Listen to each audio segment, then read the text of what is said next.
जब कुछ लोग मिलकर एक नाइट क्लब में डांस कर रहे थे, तभी एक दानव वहां पर पहुंच जाता है। उस क्लब में डांस कर रहा एक आदमी सोचता है कि चलो इस दानव के साथ एक सेल्फी खींची जाए, लेकिन तभी वह दानव सेल्फी खींच रहे आदमी को अपने हाथों में दबोचकर जिंदा ही खा जाता है। उस दानव के आने का पता जब आर्मी को चलता है तो उसे मारने के लिए आर्मी के हेलीकॉप्टर भेजे जाते हैं, लेकिन वह हेलीकॉप्टर्स भी उस दानव का कुछ बिगाड़ नहीं पाते। आखिर कौन है यह दानव, यह जानने के लिए हमारे साथ बने रहिए और हमारे चैनल को सब्सक्राइब कर दीजिए। प्यारे दोस्तों, ये कहानी है कुछ ऐसे पहाड़ों की जो इंसानों की तरह दिखते हैं, लेकिन उनके शरीर आकार में बहुत बड़े हैं। वैसे इन पहाड़ों को ट्रोल पहाड़ कहा जाता है। 1000 साल पहले इन ट्रोल पहाड़ों का भी एक राज्य हुआ करता था, जहां बहुत सारे ट्रोल मिलकर रहते थे। लेकिन फिर एक इंसान अपने साम्राज्य की सीमा बढ़ाने के लिए ट्रोल पहाड़ों के इस राज्य में पहुंचता है और इन सभी ट्रोल पहाड़ों को मारना शुरू कर देता है। वह राजा सभी ट्रोल को मारने के बाद उनके राज्य पर अपना कब्जा कर लेता है और जिन ट्रोल को वह राजा मार नहीं पाया, उन्हें वह नॉर्वे की भूल भुलैया पहाड़ियों के बीच में जिंदा छोड़ देता है। वैसे इस मूवी का नाम ट्रोल 2 है। इस मूवी का फर्स्ट पार्ट मैं पहले ही अपने इसी चैनल पर एक्सप्लेन कर चुका हूँ, जिसका लिंक मैंने इस मूवी के डिस्क्रिप्शन में ऐड कर दिया है। तो मूवी की शुरुआत में दिखाया जाता है नोरा को, जो कि अपने डैड की तरह ही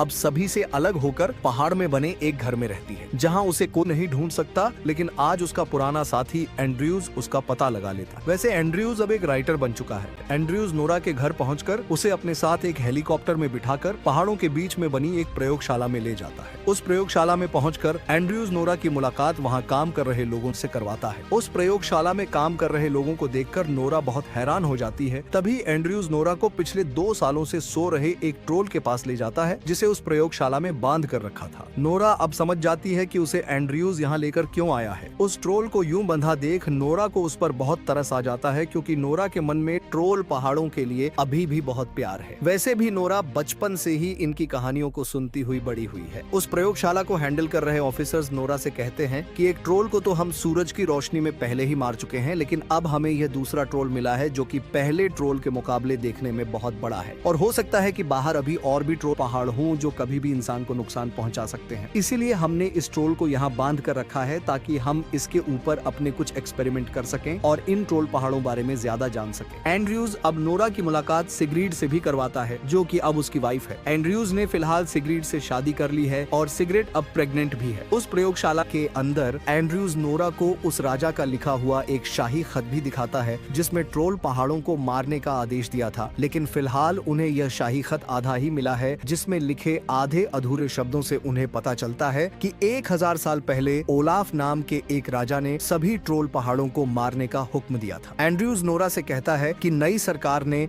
अब हमारी इस प्रयोगशाला को बंद करने का आदेश दे दिया है और हमने तुम्हें यहाँ पर इसलिए बुलाया है ताकि तुम जल्दी से जल्दी इस ट्रोल के बारे में जानने में हमारी मदद कर सको। नोरा फिलहाल उनकी मदद करने के लिए मना कर देती है। इसके बाद नोरा बहाना लगाकर वहाँ से निकलकर पहुँचती है उस जगह जहाँ पर उन लोगों ने ट्रोल पहाड़ को बांध कर रखा था। वह एक लिफ्ट के जरिए उस ट्रोल के पास पहुँचती है। फिलहाल वह ट्रोल अभी भी नींद में ही था, लेकिन उसके दिल की धड़कन चल रही थी। इसीलिए नोरा बड़े प्यार से गाना गुनगुनाते हुए उस ट्रोल पहाड़ के शरीर पर अपना हाथ रखती है और उसकी धड़कनों को महसूस करने लगती है। लेकिन नोरा जब वहाँ से वापस जाने लगती है, तभी वह ट्रोल पहाड़ अपनी नींद से जाग जाता है और अपनी आंखें खोलकर नोरा को देखने लगता है। वो ट्रोल को नींद से जागते देखकर नोरा बहुत खुश हो जाती है। उस प्रयोगशाला में काम कर रहे ऑफिसर्स भी जब उस ट्रोल पहाड़ के अंदर की रीडिंग्स अपनी कंप्यूटर स्क्रीन पर देखते हैं तो वह सभी खुश हो जाते हैं। लेकिन कोई भी यह नहीं जानता था कि अब आगे क्या होने वाला है। 2 सालों के बाद अपनी नींद से जागने के बाद यह ट्रोल खुद को लोहे की जंजीरों में बंधा पाता है, इसलिए अब वह खुद को उन जंजीरों से आजाद करवाने की कोशिश करने लगता है। नोरा जो पहले उस ट्रोल को देखकर खुश हो रही थी, वह अब ट्रोल का गुस्सा देखकर जल्दी से लिफ्ट में चली जाती है और तभी वह ट्रोल जंजीरों को तोड़ देता है। इसी बीच ट्रोल हाथों से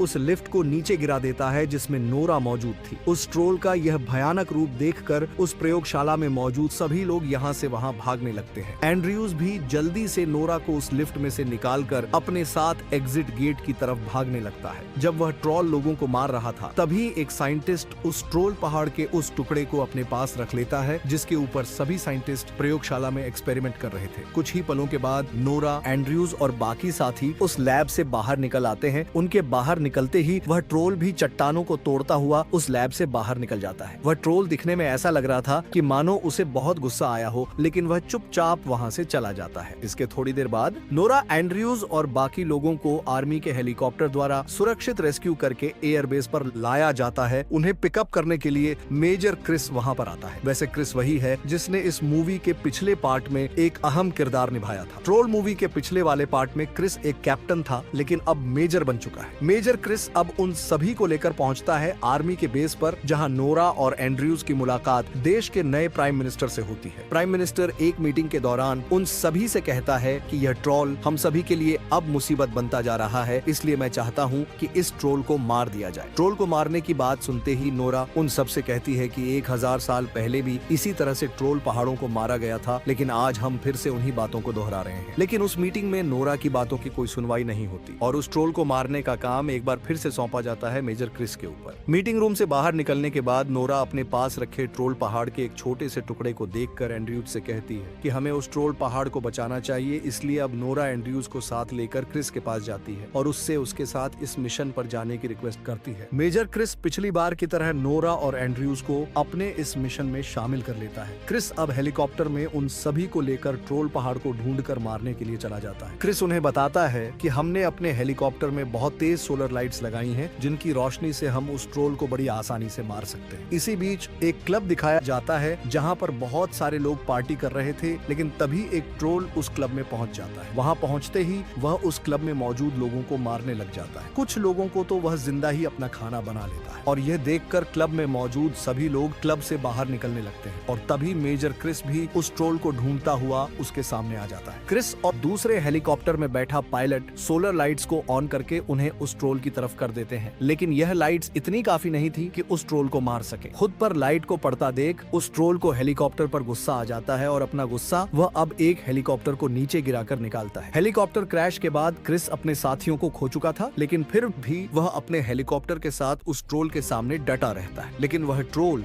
फिलहाल उस हेलीकॉप्टर को चोट नहीं पहुंचाना चाहता था, इसलिए ट्रोल अब चुपचाप उस जगह से चला जाता है। नोरा अब यह जान चुकी थी कि यह ट्रोल सीधा अपने राज्य की तरफ जा रहा है। वह उस राजा से बदला लेना चाहता है जिसने उसके परिवार को मारा था। नोरा को यह पता है कि इस ट्रोल का मुकाबला करना हमारे लिए इतना आसान नहीं होगा, इसलिए नोरा उन सभी को अपने साथ एक पुरानी गुफा के अंदर ले जाती है और इस गुफा को बनाया था उसी राजा ने जिसने ट्रोल पहाड़ों को मारने का आदेश दिया था। उस गुफा के अंदर बनी एक गहरी खाई के पास पहुंचकर नोरा किसी को बुलाने लगती है और तभी एक छोटा ट्रोल उनके पास पहुंच जाता है। क्रिस और बाकी सभी उस ट्रोल को देखकर बहुत हैरान हो जाते हैं। वैसे नोरा पहले भी इस गुफा के अंदर जाकर इस ट्रोल से मिल चुकी है। नोरा अब उस ट्रोल पहाड़ के शरीर को छूकर उसके अंदर की सांसों को महसूस करती है। वह ट्रोल से कहती है कि हमें तुम्हारी जरूरत है और तुम्हें हमारी मदद करनी होगी। इसके बाद पहाड़ियों के बीच में एक जगह दिखाई जाती है जहां से वह ट्रोल गुजर रहा था जो अपने राज्य की तरफ ओलाफ राजा से बदला लेने के लिए जा रहा था। तभी क्रिस भी अपना हेलीकॉप्टर लेकर वहां पहुंच जाता है। उस ट्रोल को रोकने के लिए नोरा उसके सामने आकर उसे यहाँ से वापस जाने के लिए कहती है, लेकिन वह ट्रोल रुकने का नाम नहीं लेता। वह ट्रोल नोरा के पास पहुँचने ही वाला था कि तभी जो ट्रोल नोरा को गुफा में मिला था वह उस बड़े वाले ट्रोल से लड़ने लगता है, लेकिन वह छोटा ट्रोल इतना शक्तिशाली नहीं था कि बड़े वाले ट्रोल को हरा पाए और अब वह बड़ा ट्रोल छोटे वाले ट्रोल को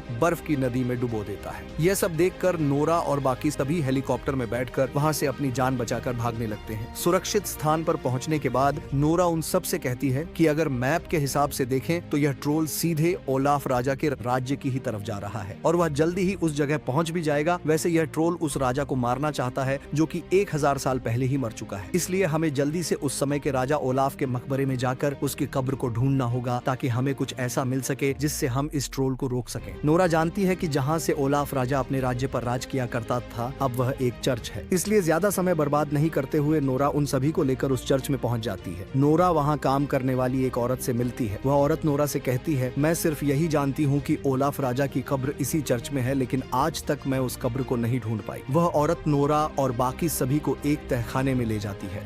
नोरा अब उस गुफा की सभी दीवारों को बड़ी गौर से देखने लगती है। वह अपने सामने की दीवार पर बनी ओलाफ राजा की तस्वीर को देखती है और इस तस्वीर को गौर से देखने पर उसे ओलाफ की कब्र तक पहुंचने का रास्ता मिल जाता है और उस रास्ते से होकर नोरा एंड्रयूज और बाकी सभी ओलाफ के मकबरे में पहुंच जाते हैं। ओलाफ की कब्र में उसने अपने हाथों में एक चांदी की तलवार पकड़ी हुई थी जिसे अभी तक जंग नहीं लगा है और यही वह तलवार है जिससे राजा ओलाफ ट्रोल पहाड़ों को मौत के घाट उतारा करता था। इसी कब्र में उन्हें ओलाफ के लिखे हुए खत का आधा अधूरा हिस्सा भी मिल जाता है। फिलहाल इस खत का आधा हिस्सा एंड्रयूज को पहले ही मिल चुका है। एंड्रयूज सिगरीड को कॉल करके खत के दोनों हिस्सों को मिलाकर पढ़ता है। इस खत को गौर से पढ़ने पर उन्हें पता चलता है कि ओलाफ राजा तो कभी भी इन ट्रोल पहाड़ों को नहीं मारना चाहता था। उसने तो ट्रोल पहाड़ों के रहने के लिए एक अलग जगह भी तैयार की थी। इसी बीच उन्हें यह भी पता चलता है कि वह ट्रोल जो ओलाफ को ढूंढता हुआ इस राज्य की तरफ आ रहा है वह जल्दी ही यहाँ पहुँचने वाला है। इसलिए अब वह सभी उस ट्रोल को रोकने का तरीका ढूंढने लगते हैं। नोरा अपने डैड की लिखी हुई उस नोटबुक को हमेशा अपने पास ही रखती है जिसमें उसके डैड ने इन ट्रोल पहाड़ों और उनके इतिहास के बारे में पूरा लिखा हुआ था। उस नोटबुक को पढ़ने से उसे पता चलता है कि ओलाफ राजा ने 1000 साल पहले इन ट्रोल पहाड़ों को मारने के लिए इसी चर्च के नीचे बह रही नदी के पवित्र जल का इस्तेमाल अपनी तलवार के ऊपर किया था। इसलिए नोरा अब उस चर्च में रखे पवित्र जल में एक लोहे के चाकू को डालकर उस चाकू को अब अपने पास रखे उस ट्रोल पहाड़ के एक टुकड़े को काटने लगती है और उनके देखते ही देखते वह टुकड़ा उस चाकू की धार से जलने लगता है। यह देखकर वह सभी समझ जाते हैं कि इसी पवित्र जल की मदद से हम भी उस ट्रोल को मार सकते हैं। इधर ट्रोल के इस शहर में आने की खबर सुनने के बाद आर्मी पूरे शहर को खाली करवाने लगती है। लेकिन तभी मेजर क्रिस उस शहर से जा रहे लोगों से कहता है कि यह ट्रोल जल्दी ही इस शहर में पहुंचकर सब कुछ बर्बाद कर देगा, लेकिन हम चाहें तो उसे रोक सकते हैं और इसके लिए तुम सब लोगों को हमारा साथ देना होगा। और अब सभी अपने शहर को बचाने के लिए क्रिस का साथ देने के लिए तैयार हो जाते हैं। नोरा के हिसाब से अब सभी लोग उस चर्च के नीचे बह रही नदी के पवित्र जल को बाल्टियों में भरकर कंटेनर्स में इकट्ठा करने लगते हैं। उस पवित्र जल का सही से इस्तेमाल करने के लिए उस जल को कंटेनर्स में डालकर आर्मी की गाड़ियों में रख दिया जाता है ताकि बॉम्ब के जरिए उन पानी के कंटेनर्स को उस ट्रोल के ऊपर ब्लास्ट कर सके। कुछ देर बाद ट्रोल भी उस शहर में पहुंच जाता है। वह ट्रोल चर्च के नजदीक पहुंचने ही वाला था कि तभी एंड्रयूज उस चर्च में लगी एक घंटी को बजाने लगता है। उस घंटी की आवाज को सुनकर वह ट्रोल तड़पने लगता है और तभी आर्मी अपने हथियारों की मदद से उस ट्रोल पर पवित्र जल फेंकते हैं। लेकिन इन हथियारों का उस ट्रोल पर ज्यादा असर नहीं होता, इसलिए वह ट्रोल अब सीधा चर्च की तरफ जाने लगता है। वह उस चर्च तक पहुंचता इससे पहले एक छोटा ट्रोल उसे रोकने के लिए वहां पहुंच जाता है। वैसे यह छोटा ट्रोल वही है जो इस बड़े ट्रोल से लड़ते हुए बर्फ की नदी में डूब गया था। वह दोनों ट्रोल पहाड़ अब एक दूसरे की तरफ बढ़ने लगते हैं और कुछ ही पलों में उन दोनों के बीच में घमासान लड़ाई छिड़ जाती है। यह लड़ाई काफी देर तक चलती है, लेकिन बड़े वाला ट्रोल इस छोटे ट्रोल पहाड़ को बड़ी आसानी से हरा देता है। एंड्रयूज अपने साथियों से कहता है कि इस पवित्र जल का दूर से उस ट्रोल पर कोई असर नहीं पड़ रहा है, लेकिन अगर हम इस ट्रोल के ऊपर से एक पवित्र जल का कंटेनर और बम उसके मुंह के अंदर फेंके तो शायद हम इसे मार सकते हैं। वैसे ऐसा करना बहुत मुश्किल था, इसलिए अब मेजर क्रिस एक बड़े कंटेनर पर बॉम्ब लगा देता है और इस बॉम्ब को एक रिमोट के जरिए ट्रोल के मुंह में ब्लास्ट करने का पूरा प्लान तैयार करता है। एंड्रयूज और मेजर क्रिस दोनों हेलीकॉप्टर में बैठकर उस ट्रोल की तरफ जाने लगते हैं, लेकिन बीच रास्ते में कंटेनर में लगाए हुए बम का रिमोट नीचे गिर जाता है और इस रिमोट के बिना उस बॉम्ब को ब्लास्ट नहीं किया जा सकता था। एंड्रयूज अब क्रिस से कहता है कि कैसे भी हो हमें इस ट्रोल को मारना ही होगा, इसलिए एंड्रयूज खुद उस पवित्र जल के कंटेनर को लेकर उस ट्रोल के मुंह में जाकर बॉम्ब से ब्लास्ट करने का डिसाइड करता है और इस काम को करने में एंड्रयूज की मौत होना बिल्कुल तय था। उन दोनों के पास इसके अलावा कोई और रास्ता भी नहीं था, इसलिए एंड्रयूज जल्दी से अपनी वाइफ सिगरीड को कॉल करके उसे अपना और आने वाले बेबी का ध्यान रखने के लिए कहकर आखिरी अलविदा कहता है। मेजर क्रिस भी अब हेलीकॉप्टर को उस ट्रोल के सीधा ऊपर ले आता है और एंड्रयूज के हाथों में एक बॉम्ब दे देता है। इधर अपने ऊपर हेलीकॉप्टर को देख वह ट्रोल जोर जोर से गुर्राने लगता है, जिसकी वजह से उसका मुंह खुल जाता है और यह देख एंड्रयूज पवित्र जल के कंटेनर और बॉम्ब को हाथों में लेकर सीधे उसके मुंह में छलांग लगा देता है, जिसके कुछ पलों के बाद उस ट्रोल पहाड़ के शरीर के अंदर एक जोरदार ब्लास्ट होता है और इस ब्लास्ट की वजह से उस ट्रोल का शरीर अंदर से जलने लग जाता है। तभी छोटे वाला ट्रोल उठकर उस बड़े ट्रोल को जान से मार देता है, लेकिन अब तक नोरा और क्रिस ने अपने साथी एंड्रयूज को खो दिया था। इस हादसे के कुछ महीनों के बाद छोटे ट्रोल पहाड़ को दिखाया जाता है। वैसे नोरा भी अब पूरी दुनिया से अलग होकर इसी ट्रोल पहाड़ के साथ रह रही है। प्यारे दोस्तों, ये मूवी यहीं खत्म नहीं होती, क्योंकि मूवी की शुरुआत में जो ट्रोल पहाड़ 2 साल बाद अपनी नींद से जागा था, उसके शरीर का एक छोटा सा हिस्सा जिसे प्रयोगशाला के नष्ट होते समय एक साइंटिस्ट ने अपने पास रख लिया था, अब वह पहाड़ का टुकड़ा एक नया ट्रोल बन चुका है, जिसे उस साइंटिस्ट ने कैद करके अपनी लैब में रखा है। प्यारे दोस्तों, ट्रोल मूवी का सेकंड पार्ट आपको कैसा लगा कमेंट करके जरूर बताइएगा और हाँ, आप हमारा चैनल वीरेन एक्सप्लेन्स मूवीज जरूर सब्सक्राइब कीजिएगा ताकि आप हमारी आने वाली नई मूवीज को देख सकें।